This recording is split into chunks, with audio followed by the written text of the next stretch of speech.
Meus sogros tentaram tirar a guarda da minha filha depois que meu marido morreu. Fizeram denúncias falsas ao conselho tutelar e apareceram com advogados exigindo que eu cedesse minha filha, então eu lhes dei um teste de DNA falso. Meu marido morreu em um acidente de carro quando nossa filha Lily tinha 4 anos. Foi devastador e repentino, e eu mal conseguia funcionar naquelas primeiras semanas. Os pais, de Joshua, Harold e June, apareceram para o funeral, agindo de forma solidária, mas algo parecia errado. Eles continuavam se referindo a Lily como o bebê deles e dizendo coisas como agora ela era tudo o que lhes restava de Joshua. Eles tiraram centenas de fotos apenas de Lily, sem mim nelas. June continuava tentando levar Lily ao banheiro sozinha, e Harold media a altura dela no batente da porta como se estivessem documentando algo. 2 semanas após o funeral, eles apareceram com um advogado chamado Francis, que me entregou a papelada da custódia. Eles buscavam a guarda total de Lily, alegando que eu era uma mãe inapta consumida pelo luto. A papelada dizia que eu estava negligenciando Lily e que eles tinham provas. As provas eram fotos minhas chorando no supermercado enquanto Lily brincava no meu celular, fotos da nossa casa bagunçada tiradas durante a recepção após o funeral de Joshua, e uma declaração de June dizendo que eu havia deixado Lily sozinha com eles por 3 horas no dia seguinte à morte de Joshua, quando eu estava na funerária.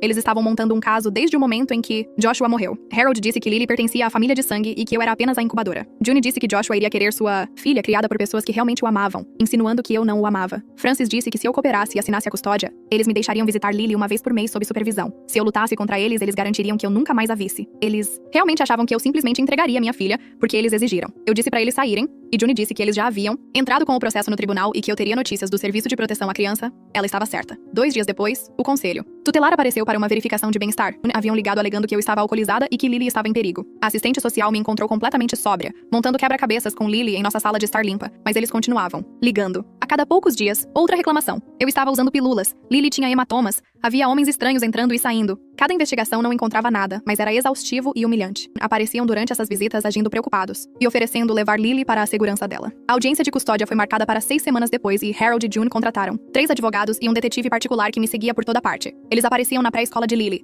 dizendo aos funcionários que agora eram os contatos de emergência. E disseram ao pediatra que eu era instável e não deveria tomar decisões médicas. Disseram aos nossos vizinhos que levariam Lily para morar com eles em breve para o bem-estar dela. Eles até começaram a redecorar o antigo quarto de Joshua na casa deles como um novo quarto de princesa da Lily, e mostravam fotos às pessoas como se já estivesse decidido. Foi aí que decidi jogar sujo e comecei a soltar indiretas de que Joshua poderia não ser o pai biológico de Lily. Nada direto. Apenas comentários sobre ser grata por ainda quererem um relacionamento apesar de tudo. Quando June perguntava o que eu queria dizer, eu mudava de assunto e parecia culpada. Pedi à minha amiga Rose para ligar para Harold fingindo ser de uma empresa de testes de DNA, confirmando o agendamento dele. Harold nunca tinha feito um agendamento, mas de repente ficou obcecado com a ideia. Deixei um panfleto sobre teste de paternidade no balcão da minha cozinha quando vieram visitar, e certifiquei-me de que eles me vissem escondê-lo rapidamente, mas não rápido o suficiente. June me confrontou, exigindo saber o que eu estava escondendo. Comecei a chorar e disse que Joshua e eu estávamos tendo problemas antes de Lily nascer. Mas eu nunca tive certeza. E Joshua disse que não importava porque ele a amava de qualquer maneira. Isso era completamente falso. Joshua era absolutamente o pai de Lily. E éramos felizes. Mas Harold e June não sabiam disso. Eles exigiram um teste de DNA. Imediatamente agi relutante. Mas concordei se eles retirassem o processo de custódia. Eles estavam tão confiantes de que Lily era filha de Joshua que concordaram. Agendei o teste em uma clínica que o marido da minha amiga possuía. Ele ficou feliz em ajudar depois de ouvir o que eles haviam feito. No dia do teste, Harold e June trouxeram a família inteira para testemunhar o que achavam que seria a vitória deles. Todos nós fornecemos amostras e esperamos pelos resultados urgentes. O marido da minha amiga entregou a notícia pessoalmente de que Lily definitivamente não era parente de Harold e June. O teste era falso, mas a papelada parecia perfeita. Harold me acusou de traição e June me chamou de nomes horríveis na frente de toda a família, de chocada, e disse que estava tão surpresa quanto eles. O advogado deles, Francis, disse que o caso de custódia estava encerrado, já que eles não tinham reivindicação biológica. E enlouqueceram. O rosto de Harold foi de vermelho para roxo em cerca de 2 segundos. Ele começou a gritar que eu era uma mentirosa que enganou seu filho. June fez um som como um animal ferido e avançou sobre mim através da sala de espera da clínica. Fletcher se colocou entre nós com 2 de suas enfermeiras e eles agarraram os braços de June antes que ela pudesse me alcançar. A família inteira ficou parada ali, congelada, como se alguém tivesse pausado um filme. Harold continuava gritando sobre como eu destruí a família deles e roubei a neta deles através de mentiras. A segurança apareceu e teve que escoltar fisicamente Harold e June em direção à saída, enquanto eles gritavam ameaças por todo o caminho. June estava chorando e gritando que provaria que eu falsifiquei tudo de alguma forma. Harold disse que eu pagaria pelo que tinha feito a eles. A filha deles cobriu o rosto com as mãos, e o filho apenas olhou para mim como se não pudesse acreditar no que estava vendo. Fletcher colocou a mão no meu ombro e me disse para pegar Lily e ir para casa. Peguei a mão de Lily e saímos pela porta lateral enquanto Harold e June ainda estavam sendo removidos da entrada principal. Minha mão tremia tanto no volante que eu mal conseguia mantê-lo firme. Lily estava sentada em sua cadeirinha atrás de mim, brincando com seu coelho de pelúcia, como se nada tivesse acontecido. O peso do que eu tinha acabado de fazer me atingiu de uma vez e tive que encostar por 1 minuto porque não conseguia ver através das lágrimas. Lily perguntou por que a vovó e o vovô estavam gritando tão alto. Enxuguei meus olhos e disse a ela que eles estavam apenas muito chateados agora com algumas coisas de gente grande. Ela aceitou isso e voltou a fazer seu coelho pular pelo banco. Comecei a dirigir novamente e liguei para Montgomery através dos alto-falantes do carro. Ele atendeu no segundo toque e contei tudo o que aconteceu na clínica. Ele disse que revisaria a papelada que Harold e June assinaram e garantiria que o caso de custódia fosse oficialmente encerrado. Sua voz estava calma e firme, e isso me ajudou a respirar um pouco melhor. Montgomery me ligou de volta uma hora depois que eu acomodei Lily em casa com seus livros de colorir. Ele disse que tinha verificado o acordo que Harold e June assinaram antes do teste de DNA. Eles concordaram explicitamente em retirar todas as reivindicações de custódia se o DNA provasse que não havia relação biológica entre eles e as assinaturas deles estavam ali mesmo no documento. E Francis, o advogado deles, testemunhou e assinou também. O caso de custódia estava oficialmente encerrado e pronto. Montgomery disse que não havia nenhuma maneira legal de eles virem atrás de Lily agora, mas me avisou que eles poderiam tentar outras táticas de assédio, já que estavam claramente instáveis e desesperados. Ele sugeriu documentar tudo e estar preparada para pedir uma ordem de restrição se eles não recuassem. Agradeci e desliguei, e apenas fiquei sentada no meu sofá, olhando para o nada por um tempo. Naquela noite, segurei Lily enquanto ela dormia em sua pequena cama com lençóis de borboleta. Ela parecia tão pacífica e segura, e eu chorei baixinho para não acordá-la. Joshua era absolutamente o pai dela. E eu sabia disso com total certeza. Eu tinha acabado de apagar os pais dele da vida dela com uma mentira, e não havia como voltar atrás agora. Mas a alternativa era perdê-la para pessoas que me chamavam de incubadora, e haviam como propriedade que poderiam reivindicar. Harold a teriam levado embora e me deixado vê-la uma vez por mês como se eu fosse uma estranha perigosa. Enxuguei meus olhos e beijei a testa de Lily, dizendo a mim mesma que fiz o que tinha que fazer, embora a culpa pesasse no meu peito. Na manhã seguinte, meu telefone começou a tocar às 6 da manhã. Era June ligando repetidamente. Deixei cair na caixa postal, e ela ligou novamente imediatamente. Isso aconteceu 47 vezes antes de eu finalmente bloquear o número dela por volta das 8 da manhã. Ouvi algumas das mensagens de voz e elas variavam dela implorando para ver Lily a ameaças de ação legal e me chamando de todos os nomes horríveis que ela conseguia imaginar. Harold começou a enviar mensagens, de texto mais ou menos na mesma hora. Cada uma me chamava de algo vil e prometia que eu pagaria pela minha farsa. Ele disse que eu destruía a família deles e roubei a única conexão deles com o filho morto. Ele disse que garantiria que todos soubessem que tipo de pessoa eu realmente era. Salvei todas as mensagens em uma pasta e bloqueei o número dele também. Coraline apareceu na minha porta por volta das 10 da manhã, depois que liguei para ela soluçando. Eu tinha me segurado o máximo que pude, mas precisava de alguém para conversar que não fosse um advogado. Ou uma criança de 4 anos. Ela entrou e eu confessei tudo sobre o teste de DNA falso, enquanto Lily assistia desenhos na outra sala. Coraline me segurou enquanto eu desabava e dizia a ela que me sentia uma pessoa terrível. Ela se afastou, me olhou bem nos olhos e disse: "Eu fiz o que tinha que fazer para proteger minha filha de pessoas que estavam tentando roubá-la." Ela me lembrou de como Harold e June foram calculistas e cruéis desde o momento em que Joshua morreu, como tiraram fotos para montar um caso, fizeram denúncias falsas ao conselho tutelar e contrataram 3 advogados para tirar minha filha. Ela disse que eles me deixaram sem boas escolhas. Então fiz a única que mantinha Lily segura. 2 dias depois, Harold e June apareceram na minha casa perto da hora do almoço. Vi o carro deles encostar e imediatamente comecei a gravar, no meu celular. Eles vieram até a minha varanda e começaram a esmurrar a porta, exigindo que eu admitisse que o teste era falso. Fiquei lá, dentro com a porta trancada e continuei gravando enquanto eles gritavam acusações. June disse que sabia que eu tinha trocado as amostras de alguma forma ou pago Fletcher para mentir sobre os resultados. Harold disse que não havia como Joshua não ser o pai de Lily e que eu estava armando algum tipo de conspiração. Eles continuaram assim por talvez 10 minutos antes de eu chamar a polícia. Disse ao atendente que havia pessoas na minha propriedade recusando-se a sair e que eu tinha uma gravação de tudo. A polícia apareceu em 15 minutos e removeu Harold e June por invasão de propriedade. Os policiais pegaram meu depoimento e a gravação e disseram que eu poderia prestar queixa se quisesse. Montgomery entrou com o pedido de medida protetiva no dia seguinte. Ele usou as evidências de assédio, as denúncias falsas ao conselho tutelar, as mensagens de voz e texto ameaçadoras e o incidente de invasão. O tribunal concedeu uma ordem temporária exigindo que Rani ficassem a 150 metros de distância de mim, de Lily, da nossa casa e da pré-escola dela. Eles não podiam nos contatar diretamente ou através de outras pessoas. A audiência para uma medida protetiva permanente foi marcada para 3 semanas depois. Montgomery disse que a ordem temporária nos protegeria até lá, e as evidências eram fortes o suficiente para que a permanente provavelmente fosse aprovada. Comecei a me consultar com Valerie na semana seguinte. Ela era especializada em luto e trauma, e eu precisava de ajuda para processar tudo. Contei a ela sobre a morte de Joshua, e sobre Harold e June, tentando levar Lily e o teste de DNA falso que usei para impedi-los. Valerie ouviu sem julgar, e depois me ajudou a entender que eu tinha sido encurralada em um beco sem saída por predadores que exploraram minha vulnerabilidade. Ela disse que o engano foi sobrevivência, não malícia, embora o peso moral ainda parecesse pesado. Conversamos sobre luto e proteção e o que significa ser uma boa mãe quando não há boas escolhas. Ela me deu ferramentas para gerenciar os ataques de pânico, a culpa e o medo que continuavam me atingindo em ondas. June contatou a clínica de Fletcher alguns dias após a medida protetiva, exigindo ver os resultados reais do teste de DNA e toda a documentação do laboratório. Fletcher havia preparado tudo perfeitamente com papelada falsa que parecia completamente real. Tinha papel timbrado de laboratório, adequado, detalhes técnicos e números de referência que pareciam legítimos. June ameaçou processar a clínica por fraude, mas o advogado dela olhou tudo e disse que não havia base legal para um processo. Os resultados do teste pareciam válidos e devidamente documentados, e não havia evidência de adulteração ou fraude. Fletcher me ligou depois para dizer que estávamos seguros e que a papelada falsa tinha resistido ao escrutínio exatamente como ele havia planejado. Meu telefone tocou 3 dias depois que o teste de DNA explodiu e vi o nome do irmão de Joshua na tela. Bu não ligava desde o funeral. Não tinha respondido a nenhuma mensagem sobre a batalha pela custódia. Deixei tocar 2 vezes antes de atender. Sua voz soava quebrada e trêmula. Nada parecido com o cara confiante que costumava provocar Joshua nos jantares de família. Ele disse que tinha acabado de descobrir tudo, os papéis da custódia, os advogados e todas as denúncias falsas que seus pais fizeram ao conselho tutelar. Ele continuou se desculpando, dizendo que não tinha ideia de que eles tinham ido tão longe, que estava trabalhando no exterior e só voltou quando os resultados do DNA explodiram a família. Ele perguntou se havia alguma maneira de ele ainda ver Lily, ainda ser tio dela, apesar do que seus pais fizeram. Eu disse a ele que precisava de tempo para pensar sobre isso, e desliguei, sentindo-me estranha e desconfiada, mas também um pouco esperançosa de que talvez nem todos na família de Joshua tivessem perdido a cabeça. Coraline veio na manhã seguinte para cuidar de Lily enquanto eu encontrava Bo em uma cafeteria no centro. Ele parecia terrível, como se não dormisse há dias, com olheiras escuras e o cabelo todo bagunçado. Sentamos em uma mesa de canto longe de outras pessoas, e ele começou a falar antes mesmo de eu pedir minha bebida. Ele disse que seus pais ficaram obcecados por Lily depois que Joshua morreu, chamando-a de sua segunda chance e dizendo que ela era tudo o que lhes restava. Ele admitiu que eles sempre foram controladores com ele e Joshua enquanto cresciam, mas isso era diferente, mais sombrio, como se tivessem perdido completamente o contato com a realidade. Ele parecia genuinamente enjoado quando falou sobre as denúncias falsas, e o detetive particular me seguindo disse que os confrontou após o teste de DNA, e eles nem quiseram ouvir. Apenas continuaram gritando sobre como eu tinha arruinado tudo. Bo se inclinou para frente e baixou a voz quando me contou o que seus pais estavam dizendo agora. Eles se convenceram de que eu devo ter trocado as amostras de DNA de alguma forma ou pago Fletcher para falsificar os resultados. Eles estavam dizendo a todos que ouviam que não havia maneira possível de Joshua não ser o pai de Lily, e que eu estava executando algum tipo de conspiração maluca para mantê-los longe de sua neta. Ele disse que eles pareciam completamente desequilibrados, repetindo as mesmas acusações repetidamente como um disco arranhado. Parte de mim sentiu medo ao ouvir isso, mas outra parte sentiu alívio porque quanto mais insanos eles pareciam, menos provável que alguém acreditasse neles. Bo disse que até os amigos deles estavam começando a evitá-los porque não conseguiam falar sobre outra coisa. A diretora da pré-escola me ligou 2 dias depois, parecendo muito chateada. Ela disse que Juni tinha aparecido naquela manhã tentando pegar Lily, embora eu a tivesse removido da lista de contatos de emergência semanas atrás. A segurança a parou na porta da frente, mas ela começou a gritar que sua neta estava sendo mantida longe dela e que ela tinha direitos. Ela causou uma cena tão grande que outros pais reclamaram e tiveram que chamar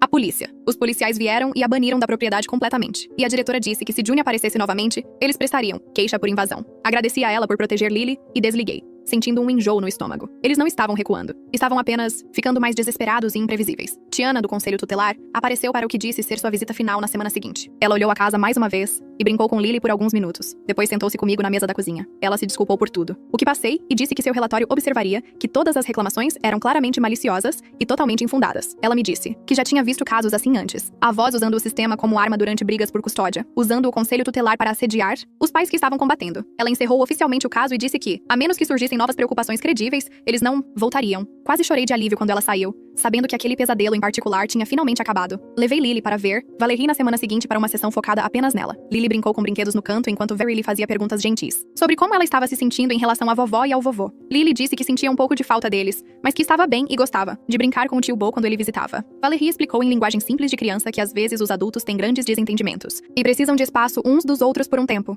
Ela perguntou a Lily se ela se sentia segura e feliz em casa, e Lily assentiu e voltou a colorir. Valerie me disse depois que Lily parecia notavelmente bem ajustada, considerando tudo. Provavelmente porque eu mantive o pior do conflito longe dela. As crianças são mais resilientes do que pensamos quando se sentem seguras com seu cuidador principal. Uma carta registrada. Chegou na terça-feira seguinte de um advogado de quem eu nunca tinha ouvido falar. Harold estava exigindo que eu me submetesse a outro teste de DNA em um laboratório de sua escolha, alegando que os primeiros resultados eram fraudulentos. A carta usava muita linguagem jurídica sobre integridade científica e direitos parentais. Encaminhei para Montgomery, que respondeu no mesmo dia com sua própria carta. Ele escreveu que o assunto estava encerrado conforme o acordo assinado, que Herne haviam feito antes do teste, e qualquer assédio adicional resultaria em ação legal adicional, incluindo possíveis acusações de perseguição. Montgomery me disse que as ameaças estavam ficando desesperadas e dispersas, o que significava que eles estavam ficando sem opções e advogados dispostos a pegar seu caso cada vez mais estranho. Juni postou algo nas redes sociais alguns dias depois que um dos meus amigos me enviou um print. Ela tinha escrito um longo post sobre ser mantida longe de sua neta, e insinuando que eu estava abusando de Lily. Ela não usou nomes, mas era óbvio a quem ela se referia. Várias pessoas que conheciam a história real comentaram com a verdade sobre a tentativa de custódia e todas as denúncias falsas. Alguém até mencionou a medida protetiva.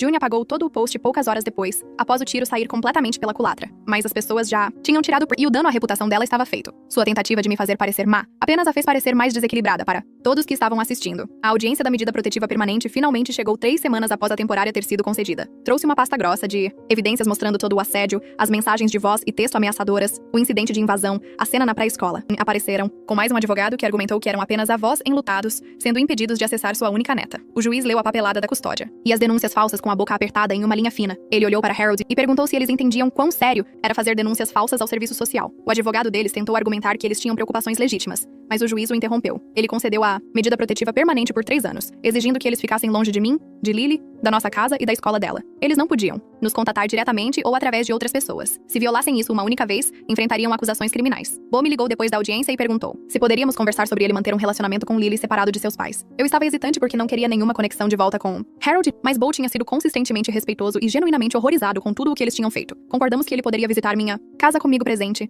visitas supervisionadas onde ele poderia ser o tio dela sem trazer nada daquela coisa tóxica dos avós para dentro. Ele pareceu aliviado e grato, e prometeu que nunca tentaria manipular a situação ou passar informações para seus pais. Eu queria acreditar nele porque Lily merecia conhecer pelo menos uma pessoa da família de Joshua que não fosse completamente quebrada. O primeiro ataque de pânico me atingiu no estacionamento do supermercado, quando vi um sedã prata que parecia exatamente com o carro de Harold e June. Meu peito travou e minhas mãos começaram a tremer tanto que eu não conseguia colocar as chaves na ignição. Lily me perguntou o que havia de errado, e eu nem consegui responder porque estava lutando por ar, como alguém se afogando. Não era o carro deles. Apenas um que parecia similar, mas meu corpo reagiu como se eles estivessem ali prontos para arrancar Lily de mim. Consegui dirigir para casa com os dedos brancos, segurando o volante, e liguei para Valerie no segundo em que entrei. Ela me encaixou em uma sessão de emergência naquela tarde e explicou que isso era completamente normal após assédio e ameaças prolongadas. Meu sistema nervoso estava em constante modo de luta ou fuga por meses, e agora estava preso nesse padrão, mesmo quando o perigo real havia passado. Ela me ensinou exercícios de respiração e técnicas de ancoragem, maneiras de lembrar ao meu corpo que eu estava segura agora. A hipervigilância desapareceria com o tempo e a segurança, ela prometeu. Mas eu precisava ser paciente comigo mesma enquanto meu cérebro se reconfigurava. Por semanas depois disso,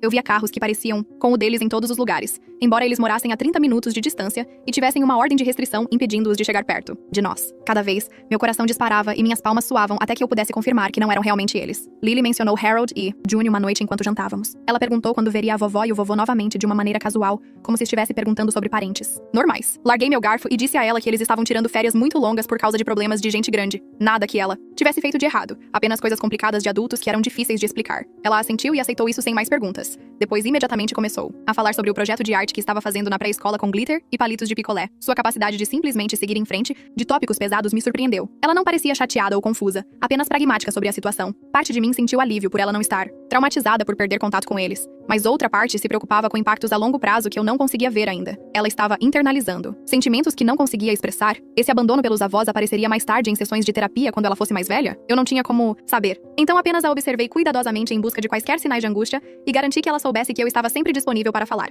sobre sentimentos. Coraline veio no fim de semana seguinte com caixas de câmeras de segurança que ela havia encomendado online. Ela passou horas me ajudando a instalá-las ao redor do perímetro da minha casa, montando-as sob os beirais e conectando-as à minha rede Wi-Fi. As imagens eram salvas automaticamente, no armazenamento em nuvem, e eu podia monitorar tudo de um aplicativo no meu celular. Posicionamos câmeras para cobrir a porta da frente, a porta dos fundos, a entrada da garagem e ambos os lados da casa, para que não houvesse pontos cegos. Só ter as câmeras instaladas me fez sentir mais segura, como se eu tivesse evidências sendo coletadas 24 horas por dia se Harold e June violassem a medida protetiva. Coraline me mostrou como verificar as imagens e configurar alertas de movimento para que eu recebesse notificações se alguém se aproximasse da casa. Ela também me ajudou a trocar todas as fechaduras e instalar uma trava na porta do quarto de Lily. Medidas de segurança extras que pareciam excessivas, mas necessárias. Quando terminamos, ela me fez prometer ligar para ela imediatamente se algo suspeito aparecesse nas câmeras. Testei o sistema caminhando do lado de fora enquanto assistia ao feed no meu telefone e me ver na tela de vários ângulos foi assustador e reconfortante ao mesmo tempo. As flores chegaram numa tarde de terça-feira. Um arranjo enorme de rosas cor-de-rosa e lírios brancos entregues por uma florista local. O cartão foi escrito à mão por June, sua letra cursiva distinta implorando para ver Lily e alegando que aceitariam qualquer relacionamento que eu estivesse disposta a permitir. Ela escreveu sobre o quanto sentiam falta da neta e prometeu respeitar meus limites se eu apenas lhes desse uma chance. Ler aquilo fez meu estômago revirar porque soava tão razoável e triste como se eles fossem as vítimas aqui em vez das pessoas que tentaram roubar minha filha. Tirei fotos das flores, do cartão e do recibo de entrega. Depois liguei para Montgomery imediatamente. Ele disse que isso violava absolutamente a cláusula de não contato da medida protetiva e me disse para documentar tudo e enviar as evidências para ele. Enviei as fotos por e-mail em minutos. Ele encaminhou tudo para o tribunal no mesmo dia e June recebeu um aviso oficial sobre o cumprimento da ordem. Montgomery explicou que quaisquer violações futuras poderiam resultar em acusações criminais e possível pena de prisão. As flores ficaram no balcão da minha cozinha por 1 hora enquanto eu decidia o que fazer com elas. Então joguei o arranjo inteiro no lixo porque não queria aquela manipulação na minha casa. 3 meses após o teste de DNA falso, acordei uma manhã e percebi que podia respirar normalmente de novo. O medo constante e a hipervigilância que tinham sido meu padrão por tanto tempo estavam diminuindo gradualmente para algo mais controlável. Eu ainda verificava as câmeras de segurança várias vezes ao dia, e meu coração ainda pulava quando via sedãs prateados, mas a intensidade havia diminuído. Lily estava prosperando em sua pré-escola, fazendo amigos e aprendendo músicas que cantava constantemente em casa. Sua professora relatou que ela estava socialmente bem ajustada e não mostrava sinais de trauma ou problemas comportamentais. O fato de que ela não parecia danificada por perder o contato com Harold e June aliviou um pouco da culpa que eu carregava sobre o teste de DNA falso. Talvez eu a tivesse protegido não apenas de me perder, mas de pessoas que a teriam machucado de maneiras que eu não conseguia prever totalmente. Meu sono melhorou e parei de ter pesadelos sobre audiências de custódia e investigações do serviço social. A casa parecia nossa novamente, em vez de uma fortaleza sob cerco. Eu podia levar Lily ao parque sem procurar constantemente o carro de Harold e a vida estava começando a parecer quase normal. O que quer que normal significasse para uma viúva criando uma filha sozinha enquanto se escondia atrás de uma mentira. Bo começou a visitar fim de semana sim, fim de semana não, trazendo presentes apropriados para a idade, como livros de colorir e bichos de pelúcia. Ele sentava no chão com Lily construindo torres de blocos e brincando de faz de conta, agindo como um tio normal, sem nada daquela posse tóxica que seus pais exibiam. Ele nunca mencionou Harold e June, ou fez perguntas destinadas a reunir informações que ele pudesse passar para eles. Ele genuinamente gostava de passar tempo com sua sobrinha e respeitava os limites que eu estabeleci. Observá-los juntos me deixava cautelosamente grata por Lily poder manter alguma conexão com a família de Joshua através de alguém saudável e respeitoso. Bo se parecia tanto com Joshua que às vezes doía vê-lo, mas também era bom ver a semelhança familiar em alguém que não estava tentando nos machucar. Ele sempre pedia permissão antes de tirar fotos com Lily e as enviava para mim em vez de postá-las em qualquer lugar que Harold e June pudessem ver. Sua lealdade à sobrinha sobre os delírios de seus pais era notável e inesperada. Eu me preocupei que ele pudesse ser um espião ou tentar manipular a situação. Mas ele se provou confiável visita após visita. Valerie me ajudou a trabalhar o luto, complicado de perder Joshua, enquanto lutava simultaneamente contra seus pais. Expliquei que não consegui chorar adequadamente meu marido, porque estava em modo de sobrevivência protegendo nossa filha da família dele. O luto e a batalha se misturaram até que eu não conseguisse separá-los. Agora que as coisas tinham se acalmado, o luto estava me atingindo em ondas misturadas com raiva de Harold por corromperem até minhas memórias de Joshua com seu comportamento. Eu não conseguia pensar em nosso casamento sem lembrar como seus pais tentaram controlar cada detalhe. Eu não conseguia olhar para fotos de Joshua segurando a bebê Lily sem pensar em como seus pais tentaram tirá-la de mim. Eles envenenaram meu passado atacando meu presente. E eu estava furiosa com isso. Valerie me ajudou a criar espaços separados em minha mente para lamentar Joshua versus processar o que seus pais haviam feito. Ela me lembrou que Joshua teria ficado horrorizado com as ações deles e teria protegido Lily exatamente como eu fiz. Isso ajudou um pouco, imaginá-lo ao meu lado. Contra eles, em vez de ser a razão pela qual eles vieram atrás de nós. Encontrei uma caixa de fotos antigas no armário uma tarde, enquanto limpava fotos de Joshua crescendo com seus pais. Olhando para elas com novos olhos depois de tudo o que aconteceu, pude ver o controle e a posse na linguagem corporal deles. Mesmo naquela época, a mão de June estava sempre agarrando o ombro de Joshua de uma maneira firme, dedos cavando como se ela fosse dona dele. O posicionava nas fotos como um troféu que eles haviam ganhado, sempre centralizado e exibido. Quase. Não havia fotos de Joshua parecendo genuinamente feliz ou relaxado com eles. Mesmo quando criança, seu sorriso parecia forçado nas fotos de família. Joshua havia mencionado que seus pais eram intensos e tinham grandes expectativas, mas eu pensei que ele apenas queria dizer que eram rígidos ou tradicionais. Eu não entendi a profundidade da disfunção deles até que eles miraram em Lily, e eu vi aquela mesma energia possessiva dirigida a ela. Eles tentaram possuir Joshua a vida toda, e quando ele morreu, transferiram esse sentimento de propriedade para sua filha. Olhar para aquelas fotos antigas me fez perceber que salvei Lily de repetir a infância de Joshua, de ser agarrada, posicionada e exibida como propriedade deles, em vez de ser amada como sua própria pessoa. O consultório do pediatra ligou numa manhã de quinta-feira para relatar um incidente. Harold os contatou tentando solicitar os registros médicos de Lily, alegando que tinha direitos de avô para acessar suas informações de saúde. A gerente do escritório negou o pedido e documentou toda a interação, incluindo o tom cada vez mais agressivo de Harold quando recebeu um não. Ela queria que eu soubesse caso fosse parte de um padrão maior de comportamento. Agradeci pelo aviso e liguei para Montgomery imediatamente. Ele adicionou isso ao arquivo de violação da medida protetiva que estávamos construindo caso o comportamento de Harold e June aumentasse ainda mais. Montgomery disse que o pedido de registros médicos era legalmente questionável, já que eles não tinham direitos de custódia ou tutela, e mostrava que eles ainda estavam tentando se inserir na vida de Lily, apesar da ordem judicial. Ele enviou uma carta ao advogado deles alertando que quaisquer tentativas adicionais de acessar informações sobre Lily seriam tratadas como assédio e violações da medida protetiva. O consultório do pediatra adicionou notas ao arquivo de Lily sobre a situação e sinalizou os nomes de Harold e June para que qualquer tentativa futura de contato fosse imediatamente relatada a mim e documentada. 4 meses após o teste de DNA falso, Lily mencionava a vovó e o vovô apenas ocasionalmente e sem qualquer angústia em sua voz. Ela via um casal mais velho na loja e comentava que pareciam avós, ou se lembrava de algo que eles tinham dado a ela antes de tudo explodir. Mas era uma observação casual, em vez de luto ou saudade. Ela formou laços muito mais próximos com Coraline, que a levava para dias especiais de tia e sobrinha no zoológico ou no museu infantil. As visitas regulares de Bo deram a ela uma conexão consistente com o lado da família de Joshua através de alguém estável e gentil. Meus pais aumentaram seu envolvimento também, dirigindo 2 horas a cada poucas semanas para passar fins de semana conosco e levar Lily a parques e bibliotecas. A estrutura familiar ao redor dela parecia completamente diferente do que teria sido com Harry e June na foto, mas era mais saudável e baseada no amor real em vez de posse e controle. Ela tinha adultos em sua vida que a viam como uma pessoa para nutrir, em vez de propriedade para reivindicar. Vê-la prosperar nessa nova configuração aliviou um pouco da minha culpa sobre o engano, embora o peso moral da mentira ainda pesasse na minha consciência durante os momentos de silêncio sozinha. O correio chegou numa tarde de terça-feira, enquanto Lily estava na pré-escola. Classifiquei as contas e anúncios habituais até encontrar o envelope, oficial de um escritório de advocacia a 2 estados de distância. Minhas mãos tremeram ao abri-lo. O papel timbrado mostrava um endereço a 1.300 quilômetros daqui, em uma comunidade de aposentados da qual eu nunca tinha ouvido falar. June estavam se mudando. O aviso era breve e formal, apenas me informando sobre a mudança de endereço para fins legais relacionados à medida protetiva. Encarei o papel por um longo tempo, tentando processar o que isso significava. Bo ligou naquela noite depois que Lily estava dormindo. Ele parecia cansado quando me disse que seus pais tinham colocado a casa à venda 3 semanas atrás, sem contar a ninguém. Eles estavam empacotando em segredo e contrataram mudanças para levar tudo para esse lugar de aposentadoria, perto da costa. June estava dizendo aos amigos que não suportavam viver na mesma cidade onde Joshua morreu. Ela disse que doía demais ver lugares que ele costumava ir e saber que sua neta estava sendo mantida longe deles a apenas alguns quilômetros de distância. Harold disse aos vizinhos que precisavam de um novo começo em algum lugar onde não fossem constantemente lembrados de sua perda. Bo disse que toda a história foi projetada para fazê-los parecer vítimas enlutadas em vez das pessoas que tentaram roubar minha filha. A comunidade de aposentados era fechada, com segurança e atividades para residentes mais velhos. Eles assinaram um contrato de aluguel de uma unidade de 2 quartos com vista para o mar. Bo tinha visto fotos que June postou nas redes sociais antes de excluí-las rapidamente. Ela legendou uma foto falando sobre novos começos e cura da traição familiar. Senti algo se soltar no meu peito que estava apertado há meses. 1.300 quilômetros de distância entre e Lily parecia um presente que eu não ousava esperar. As barreiras legais eram fortes, mas a geografia acrescentava outra camada de proteção que me fazia respirar mais fácil. Bo perguntou se eu estava bem, e eu disse a ele que estava mais do que bem. 3 semanas após o aviso de mudança, Montgomery ligou para dizer que havia recebido uma carta do novo advogado de June. Dirigi até o escritório dele durante meu horário de almoço e sentei em frente à sua mesa, enquanto ele deslizava o envelope em minha direção. A carta foi digitada em papel caro, com o papel timbrado do novo advogado de June em relevo no topo. Ela estava se oferecendo para abandonar toda a hostilidade e cessar qualquer ação legal futura se eu admitisse que o teste de DNA foi fabricado e permitisse visitas mensais supervisionadas com Lily. A linguagem do advogado era cuidadosa e formal,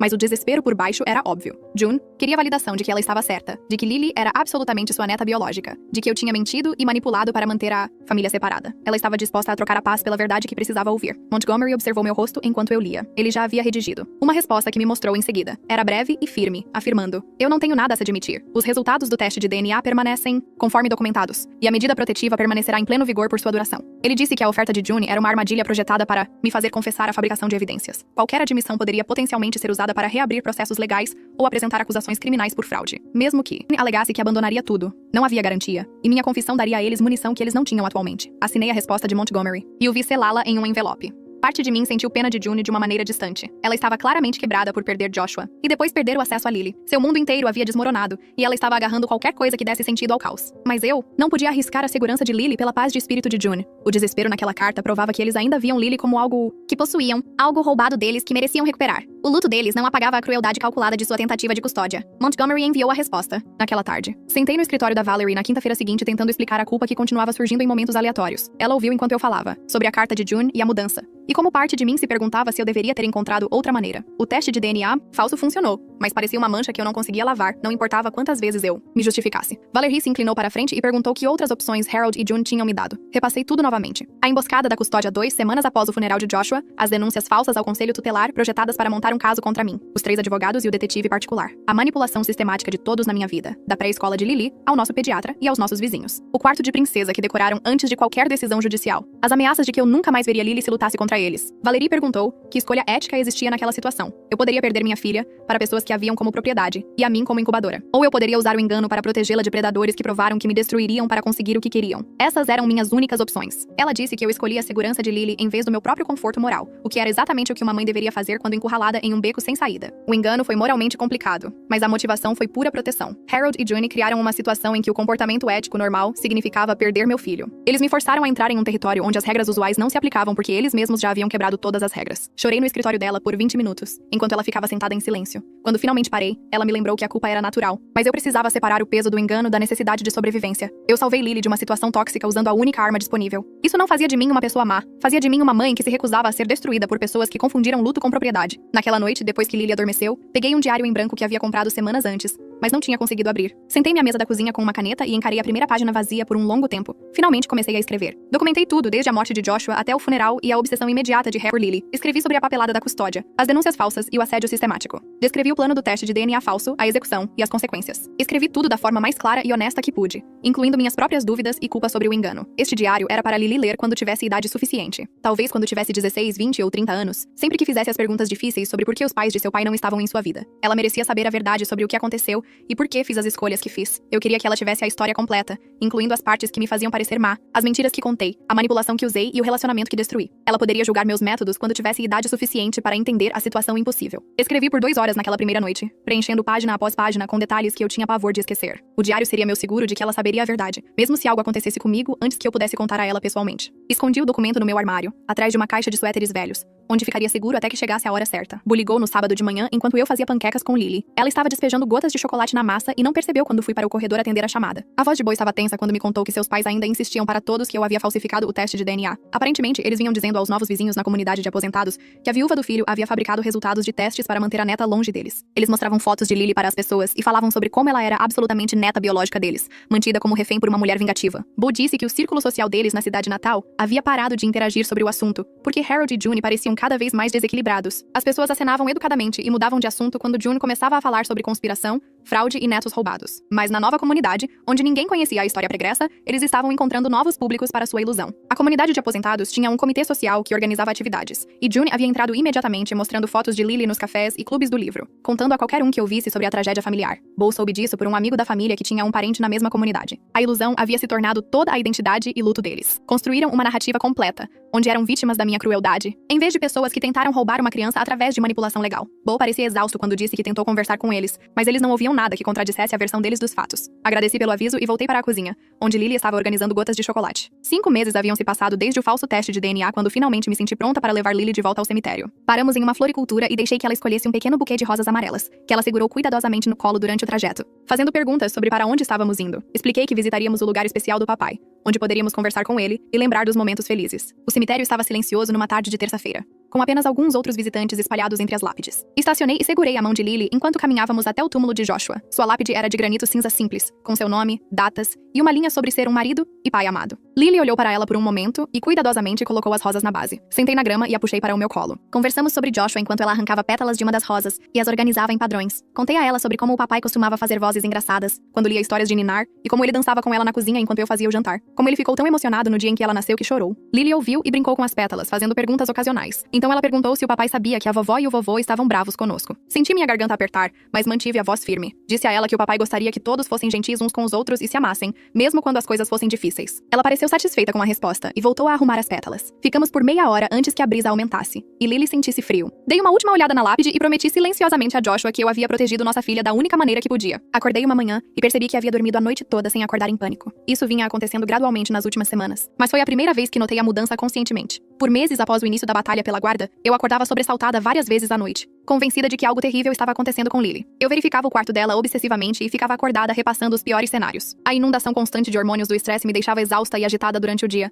mas algo havia mudado. Meu corpo estava finalmente aprendendo que era seguro novamente. Mencionei isso a Valerie durante nossa sessão seguinte, e ela sorriu, dizendo que meu sistema nervoso estivera preso no modo de sobrevivência por tanto tempo que precisava de tempo. A medida protetiva, a distância e a falta de novas ameaças estavam permitindo que meu cérebro liberasse a hipervigilância lentamente. Ela avisou que algum nível de cautela saudável provavelmente permaneceria, dado o que passei. Eu provavelmente estaria sempre mais alerta a ameaças potenciais contra Lily, mas o pânico constante estava desaparecendo para algo mais controlável. Eu podia funcionar novamente sem o peso esmagador do medo que fora meu companheiro constante. Dirigi para casa daquela sessão me sentindo mais leve do que em meses. Montgomery ligou para me dar uma atualização sobre o arquivo de violação da medida protetiva. Ele permanecia vazio desde o incidente das flores. Harold e June não haviam tentado nenhum contato nem aparecido onde não deveriam. O arquivo permanecia ativo e pronto caso precisássemos, mas a ameaça imediata parecia ter passado. Montgomery disse que a mudança deles para outro estado parecia funcionar. Ou eles aceitaram que não podiam acessar Lily, ou estavam ganhando tempo e planejando algo que ainda não podíamos ver. Ele aconselhou manter a vigilância, mas reconheceu que a situação parecia mais estável do que em meses. A medida protetiva tinha mais 2 anos e meio antes de expirar. Montgomery recomendou começarmos a planejar os procedimentos de renovação cerca de 6 meses antes da expiração para garantir proteção contínua.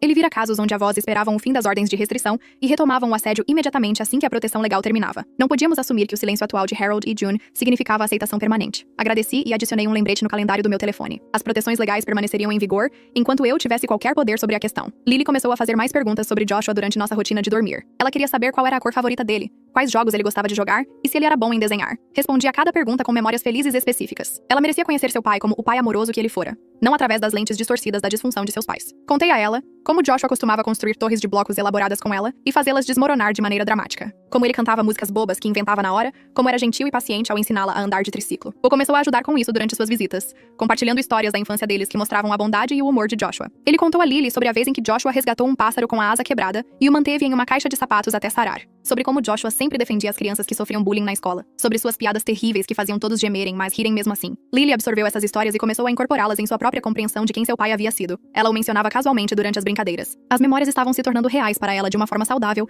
que não envolvia a posse tóxica que tentaram reivindicar. Entrei no centro comunitário numa quarta-feira à noite para o grupo de apoio a pais viúvos que Valerie recomendara. 8 pessoas sentadas em um círculo de cadeiras dobráveis pareciam tão nervosas e exaustas quanto eu. O facilitador me deu as boas-vindas e nos apresentamos. Cada pessoa compartilhou sua história de perda e sobrevivência. Um homem cuja esposa morreu de câncer, deixando-o com 3 filhos menores de 10 anos. Uma mulher cuja parceira morreu em um acidente de trabalho quando a filha tinha apenas 6 meses. Suas histórias de luto misturadas com a responsabilidade avassaladora. Vários mencionaram relacionamentos difíceis com os sogros, embora nenhum tivesse lidado com tentativas de guarda. Uma mulher descreveu a mãe de seu falecido marido ligando constantemente. Outro homem falou sobre a família da esposa tentando assumir todas as decisões sobre as crianças, porque não confiavam nele para criar os filhos sozinho. Ouvir as experiências deles ajudou a normalizar o que eu tinha passado, mesmo que os detalhes fossem diferentes. O isolamento do luto combinado com o conflito familiar era algo que todos entendiam. Conversamos por 2 horas sobre estratégias de enfrentamento, proteções legais e recursos de terapia. Quando a reunião terminou, várias pessoas trocaram números de telefone. Dirigi para casa me sentindo menos sozinha do que em meses. A validação de que outras pessoas haviam sobrevivido a situações impossíveis semelhantes me fortaleceu. Coraline apareceu no sábado de manhã com café e caixas vazias. Ela não perguntou se eu estava pronta,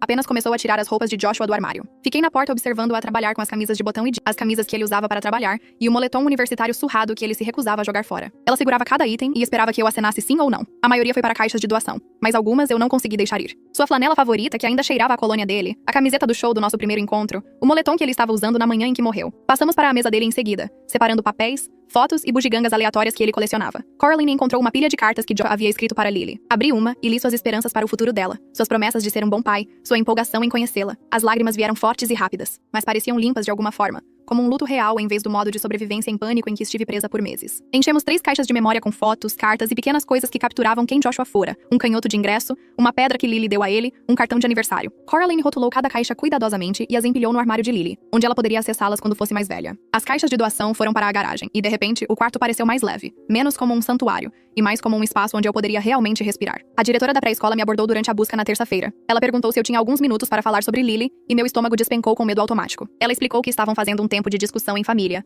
onde as crianças compartilhavam histórias sobre seus pais e irmãos. Lily vinha falando sobre o papai. Ela disse à turma que o papai gostava de azul, era bom em construir torres e fazia caretas engraçadas que a faziam rir. A diretora disse que as descrições de Lily eram detalhadas e precisas, mostrando que ela estava construindo um relacionamento real com a memória de Joshua. Ela mencionou que Lily desenhou uma foto da nossa família com Joshua incluído. Todos nós de mãos dadas e sorrindo. A professora disse que ela parecia emocionalmente saudável. Não havia confusão ou angústia quando ela falava sobre ele, apenas uma aceitação prática de que ele era o papai dela e que ela o amava. A diretora me mostrou o retrato de família que Lily desenhou, e tracei o contorno de giz de cera da figura de Joshua. Ela o desenhou alto com cabelo castanho e um grande sorriso. Agradeci a diretora e dirigi para casa sentindo gratidão por Lily estar processando a perda de maneiras saudáveis. Ela não estava traumatizada, apenas uma garotinha que sabia que seu pai a amava. A notificação oficial chegou por correio registrado na quinta-feira. Harold e June haviam completado a mudança para a comunidade de aposentados no Arizona, a 1.300 quilômetros de nós. A carta veio do novo endereço com um rótulo de remetente mostrando o nome da comunidade. Fiquei na entrada da garagem segurando o envelope e senti algo se soltar no meu peito. A distância geográfica adicionava outra camada de proteção além das barreiras legais. Eles não podiam mais simplesmente aparecer na pré-escola de Lily ou na minha casa. Bu ligou naquela noite para confirmar que eles haviam se instalado no novo lugar. Ele disse que estavam dizendo a todos na comunidade que a viúva do filho não os deixava ver a neta. Eles se pintaram como vítimas a quem foi negado o acesso à criança que amavam. Os vizinhos aparentemente acreditaram, oferecendo simpatia e indignação em nome deles. Bu disse que seus pais criaram uma narrativa inteira onde eram as partes injustiçadas e eu era a vilã. Mas ele também disse que a distância significava que eles eram um problema de outra pessoa.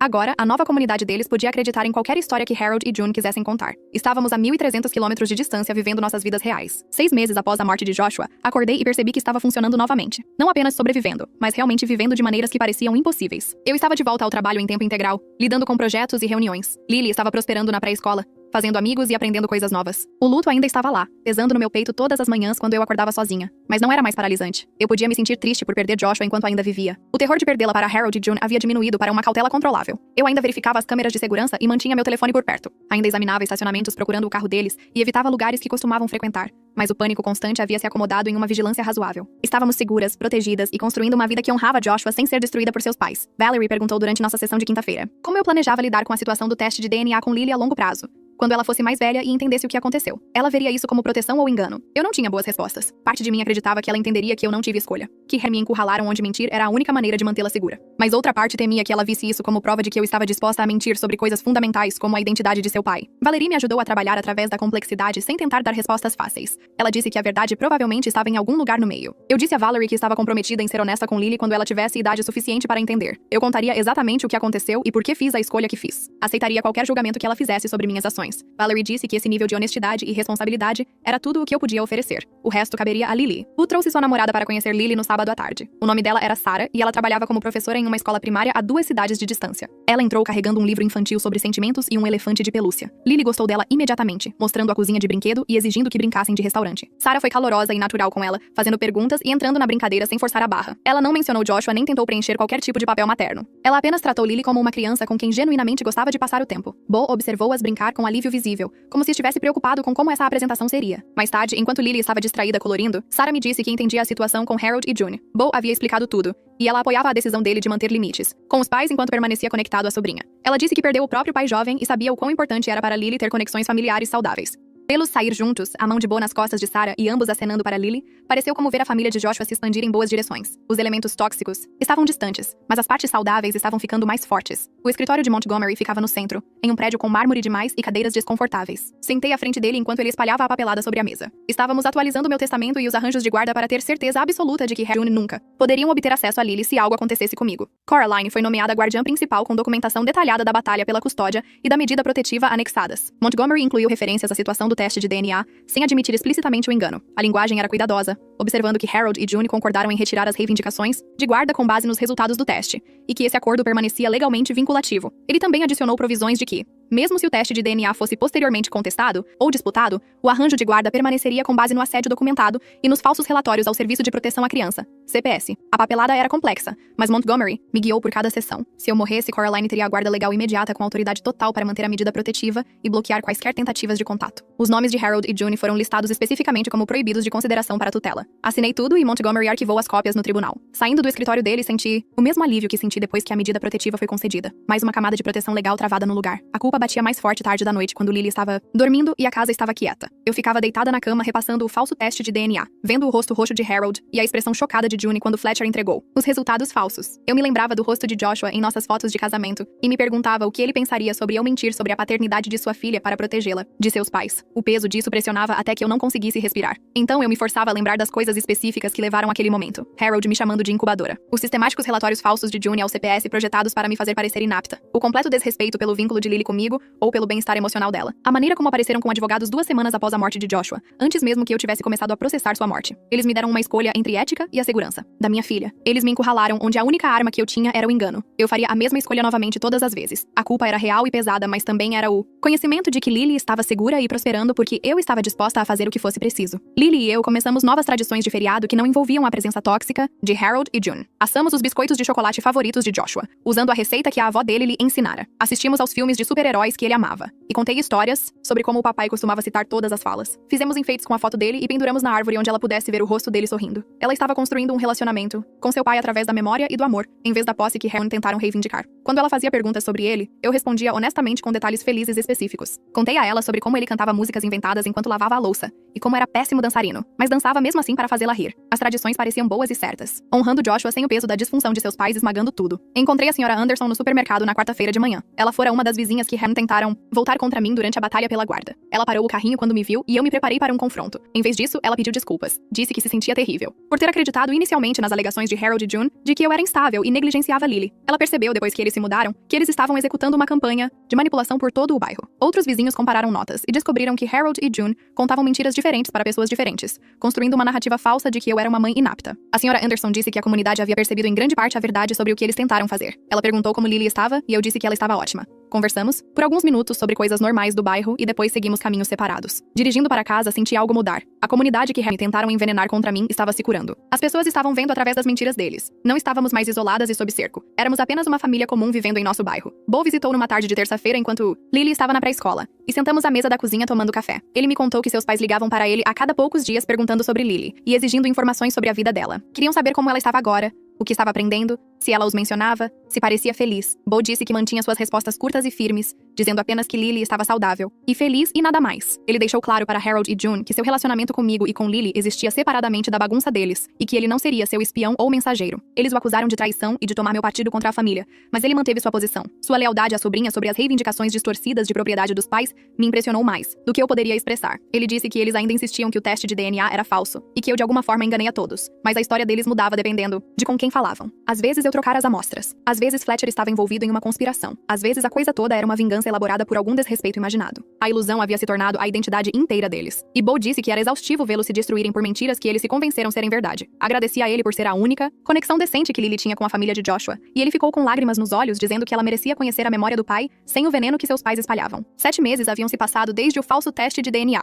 e me vi capaz de olhar nossas fotos de casamento sem desmoronar completamente. Peguei o álbum da prateleira num sábado de manhã e sentei no sofá, folheando as páginas enquanto Lily brincava com blocos por perto. As fotos mostravam Joshua e eu rindo durante nossa primeira dança, cortando o bolo com cobertura em nossos narizes, nos beijando sob o pôr do sol com a mão dele segurando meu rosto. Eu podia ver o amor genuíno que compartilhamos e a família que criamos juntos, imaculada pelo que seus pais se tornaram após sua morte. O luto ainda me atingia em ondas, mas não me derrubava mais. Eu podia lembrar a alegria sem a crueldade de Harold e June contaminando cada memória. Lily subiu ao meu lado e apontou para uma foto de Joshua me levantando do chão. Ela traçou o rosto dele com seu dedo pequeno e disse claramente que mamãe e papai pareciam felizes. Eu a abracei e disse: sim, éramos muito felizes, e o papai nos amava muito. Ela sentiu como se isso fizesse todo o sentido e voltou para seus blocos, satisfeita com essa verdade simples, sobre sua família. A medida protetiva ainda tinha 2 anos e meio antes da expiração, mas eu já havia começado a planejar a renovação. Montgomery explicou o processo e me garantiu que, dado o comportamento documentado de Harold e June, a renovação seria direta. O silêncio e a distância atuais poderiam significar que aceitaram a derrota e seguiram em frente, ou poderiam significar que estavam ganhando tempo e planejando algo novo. Eu não podia saber qual, e me recusava a arriscar a segurança de Lily com suposições sobre as intenções deles. A proteção legal permaneceria firmemente em vigor até que Lily tivesse idade suficiente para fazer suas próprias escolhas informadas sobre se queria contato com os pais de seu pai. Mantive cópias de toda a documentação em um cofre à prova de fogo. A papelada da medida protetiva, os resultados do teste de DNA falso, registros de cada relatório falso ao CPS, transcrições da audiência de custódia. Se tentassem algo quando a ordem atual expirasse, eu teria um caso inquebrável para renovação apoiado por anos de evidências. Algumas noites eu me perguntava se estava sendo paranoica, mas então me lembrava de Harold me chamando de incubadora e da campanha sistemática de June, para me pintar como uma mãe inapta, melhor paranoica e protegida do que confiante e vulnerável. Comecei a namorar novamente depois que Valerie sugeriu gentilmente durante uma de nossas sessões que o isolamento não era cura. A ideia parecia tanto desleal a Joshua quanto necessária para seguir em frente com minha vida. Eu amava profundamente meu marido, e parte de mim temia que namorar significasse esquecê-lo, ou trair sua memória. Valerie me lembrou que viver plenamente era a melhor maneira de honrar Joshua e modelar resiliência para Lily. Ela disse que Joshua gostaria que eu encontrasse a felicidade novamente, não que passasse décadas sozinha de luto por ele. Meus primeiros encontros foram estranhos e desconfortáveis.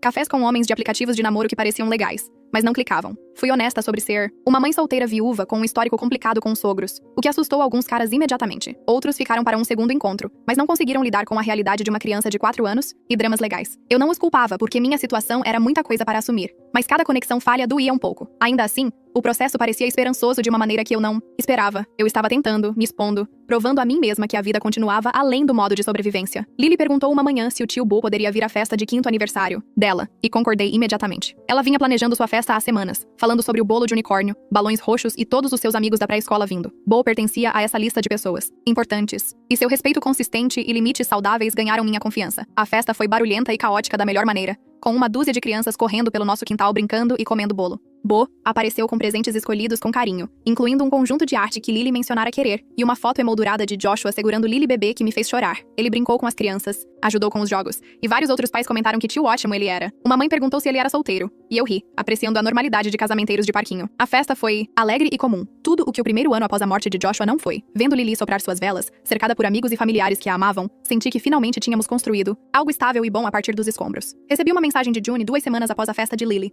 entregue através de uma conhecida mútua que permaneceu neutra durante a batalha pela guarda. A intermediária ligou dizendo que June implorou para que ela passasse um pedido de apenas uma foto de Lily. De acordo com a mensagem, June parecia genuinamente quebrada e desesperada por qualquer conexão com a neta. Ela não estava pedindo para ver Lily ou falar comigo. Apenas queria uma foto atual para saber como a neta estava. A intermediária disse que June chorou ao fazer o pedido e parecia uma mulher afogada em luto, em vez da manipuladora calculista da batalha pela guarda. Agradeci à intermediária por passar a mensagem e disse que precisava de tempo para pensar. Não respondia e não tinha intenção de responder, porque qualquer engajamento abria uma porta que lutei muito para fechar. Mas o pedido me assombrou com perguntas sobre misericórdia versus segurança. June estava realmente sofrendo, ou era outra tática? De manipulação? A dor dela importava quando pesada contra o trauma que ela infligiu? Uma foto poderia realmente machucar algo? Ou encorajaria mais violações de limites? Eu não tinha respostas. Apenas o peso desconfortável do luto de outra pessoa pressionando contra minhas muralhas de proteção. Levei o pedido da foto para minha próxima sessão de terapia com Valerie, e ela me ajudou a processá-lo examinando o padrão de comportamento de Harry e June desde o início. A resposta inicial deles à morte de Joshua não foi luto. mais posse. Tratando Lily como propriedade a ser reivindicada em vez de uma criança a ser confortada. Seus métodos não eram amor, mas controle, usando advogados, relatórios falsos e manipulação em vez de apoiar a nora viúva. O desespero atual deles não apagava o trauma que infligiram nem provava que mudaram sua visão fundamental de Lily como pertencente a eles. Valerie disse que compaixão pela dor deles não exigia sacrificar a proteção de Lily ou minha paz duramente conquistada. Ela me lembrou que June me chamou de nomes horríveis na frente de toda a família dela, que Harold ameaçou garantir que eu nunca mais visse minha filha, que eles tentaram sistematicamente destruir minha reputação na comunidade. Uma foto poderia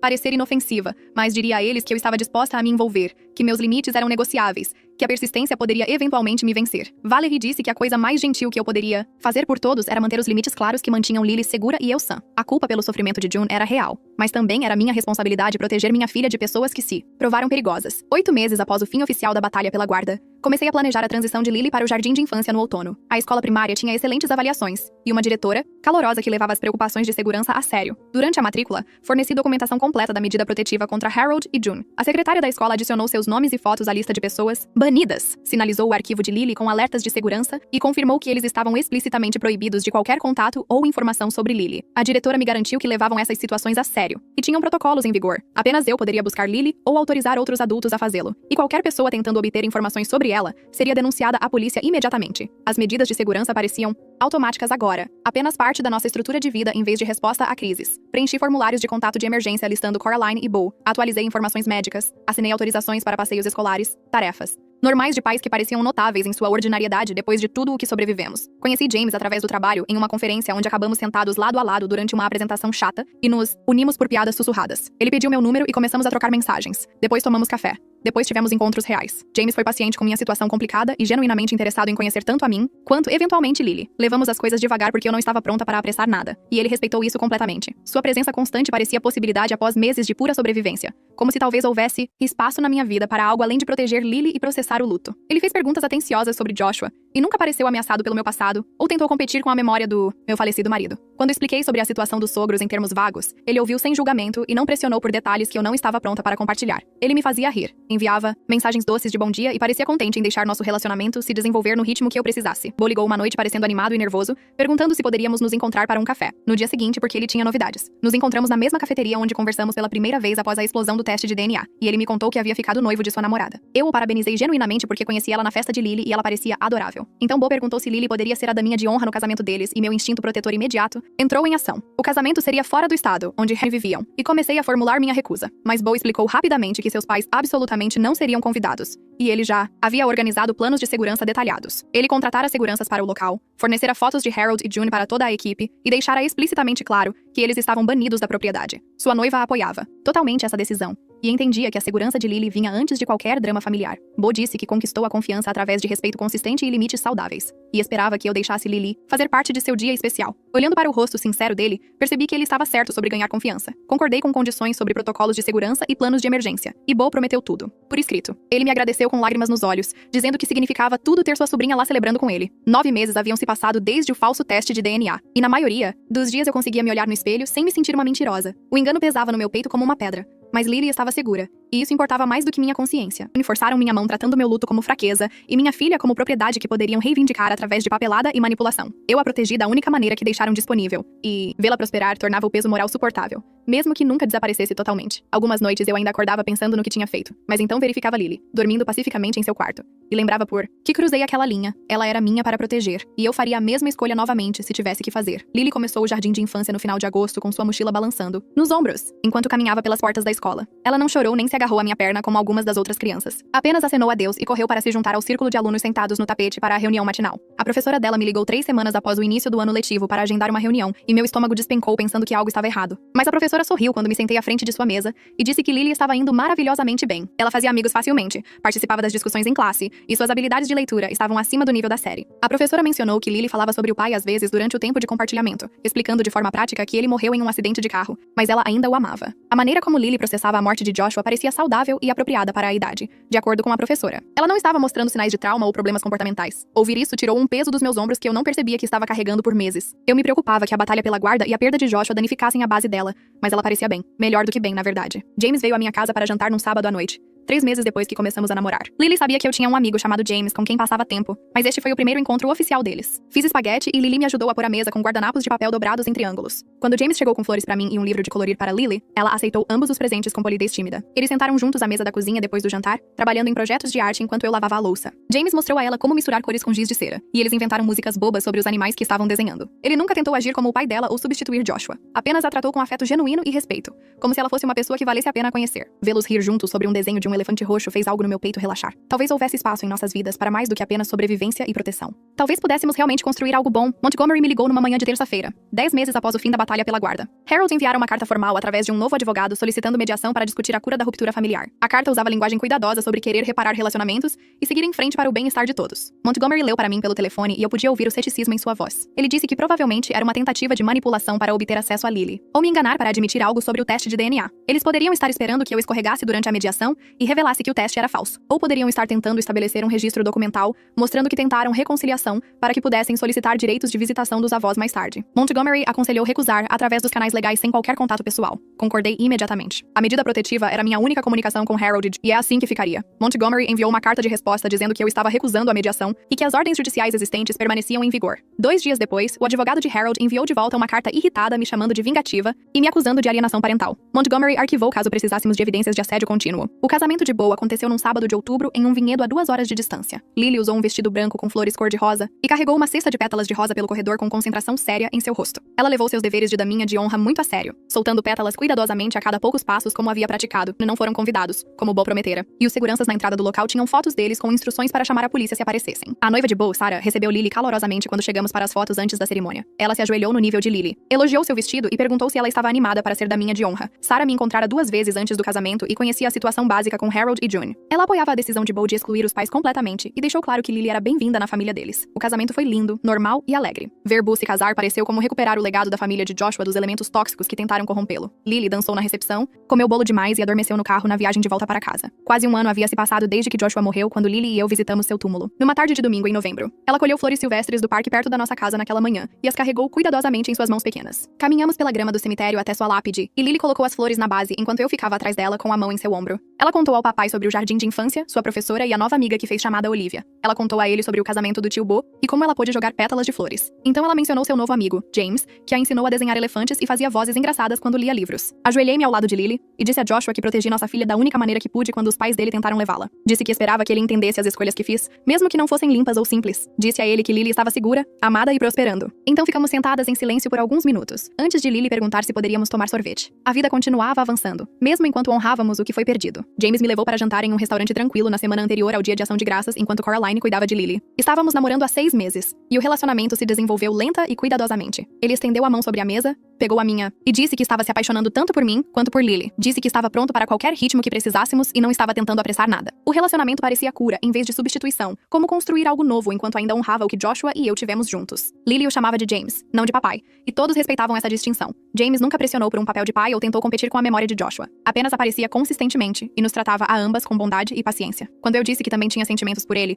mas precisava continuar indo devagar, ele sorriu e disse que esperaria o tempo que eu precisasse. Terminamos o jantar e voltamos para minha casa, onde Lily já estava dormindo no colo de Coraline assistindo a um filme. Eu estava genuinamente feliz agora de maneiras que pareciam impossíveis durante aquelas primeiras semanas devastadoras após a morte de Joshua. Lily estava prosperando no jardim de infância com amigos, confiança e maneiras saudáveis de falar sobre seu pai. Tínhamos uma estrutura familiar construída sobre amor em vez de posse, com Coraline, Bo e James formando um sistema de apoio que parecia sólido. Barreiras legais e distância geográfica nos mantinham protegidas de Harold e June, que viviam a 1.300 quilômetros de distância, convencidos de ilusões que nunca abandonariam. O falso teste de DNA permanecia meu fardo secreto e proteção, assentado em meu peito como uma pedra que aprendi a carregar. Era moralmente complicado e eticamente confuso, mas absolutamente eficaz. Estávamos seguras. Estávamos nos curando. Estávamos construindo um futuro que honrava a memória de Joshua sem ser destruído pela disfunção de seus pais. Algumas manhãs eu acordava e sentia alegria real em vez de apenas alívio por sobreviver a mais um dia. Lily subia na minha cama e me contava sobre seus sonhos. E eu fazia panquecas enquanto ela coloria na mesa da cozinha. A vida normal havia retornado de maneiras que eu pensava estarem perdidas para sempre quando Joshua morreu. O luto permanecia, mas não consumia mais tudo.